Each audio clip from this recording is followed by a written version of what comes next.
السلام علیکم ورحمۃ اللہ وبرکاتہ. وعلیکم السلام ورحمۃ اللہ وبرکاتہ. نحمده ونصلي على رسوله الكريم أما بعد فأعوذ بالله من الشيطان الرجيم بسم الله الرحمن الرحيم.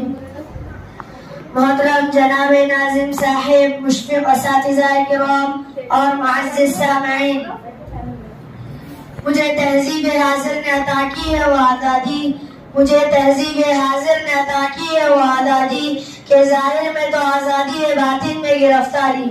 دل سے نکلے گی نامر کر بھی وطن کی الفت, دل سے نکلے گی نامر کر بھی وطن کی الفت, میری مٹی سے بھی خوشبو وفا آئے گی.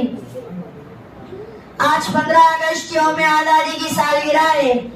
15 اگست 1947 عیسوی کو ہمارا ملک انگریزوں کی تسلط سے آزاد ہوا تھا. غلامی کی زنجیروں کو آزادی کے متوالوں نے توڑ ڈالا, جن کے نتیجے الحمدللہ آج ہم آزاد ہیں. پورے ملک میں آزادی کا جشن منایا جا رہا ہے, ہر طرف خوشی کے گیت گائے جا رہے ہیں, قومی اور ملی ترانے پڑھے جا رہے ہیں.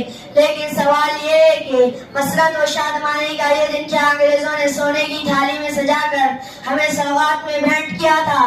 نہیں, سوبار نہیں, اپنے عزیز کی آزادی کے لیے نہ جانے کتنے بار ہم ہندوستانیوں کے خون بہائے گئے, لاکھوں ہندوستانیوں کو موت کے گھاٹ اتار دیا گیا, ہزاروں علماء مجاہدین کو پھانسی کے پھندے پر لٹکا دیا گیا, لاکھوں لوگوں کو گولیوں سے بھون دیا گیا, ہزاروں علماء مجاہدین کو جیل کی سلاخوں کے پیچھے ڈھکیل دیا گیا.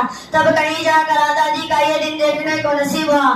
محترم حضرات, ہمارا ملک خوشحال تھا, ہندو مسلم اتحاد کی مثال تھا, پیار اور محبت اس کی پہچان تھی, قومی یکجہتی اور رواداری اس کی شان تھی. لیکن شاطر انگریزوں نے ملک کی دولت کو لوٹ لیا, دیسی صنعتوں کو تباہ و برباد کر دیا, گنگا جمنی تہذیب کو ملیامیٹ کر دیا اور ہندو مسلم اتحاد کو پارا پارا کر دیا. ہزار ظلم و ستم کے باوجود بھی وطن کی آزادی کے لیے, مذہب کی آزادی کے لیے ہندوستانیوں نے متحد ہو کر سر پر کفن باندھ کر ان کا مقابلہ کیا. سرفروشی کی تمنا اب ہمارے دل میں ہے, سرفروشی کی تمنا اب ہمارے دل میں ہے, دیکھنا ہے زور کتنا بازوئے قاتل میں ہے.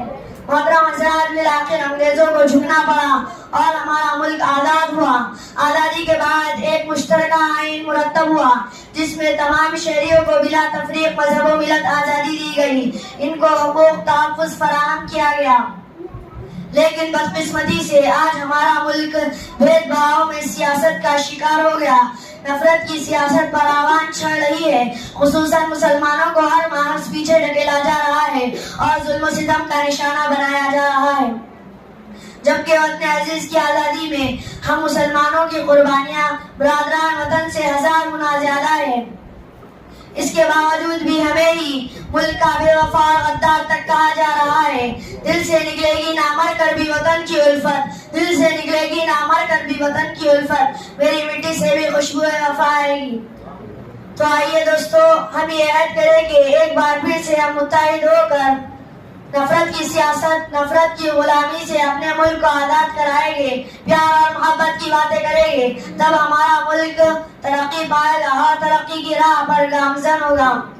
غلامی میں ناکام آتی ہے شمشیریں نہ تدبیریں, غلامی میں ناکام آتی ہے شمشیریں نہ تدبیریں, جو ذوق عقیق پیدا تو کٹ جاتی ہے زنجیریں. لہو وطن کے شہیدوں کا رنگ لایا ہے, لہو وطن کی شہیدوں کا رنگ لایا ہے, اچھل رہا ہے زمانے میں نام آزادی. وآخر دعوانا الحمدللہ رب العالمین. جزاک اللہ خیر. السلام علیکم ورحمۃ اللہ وبرکاتہ.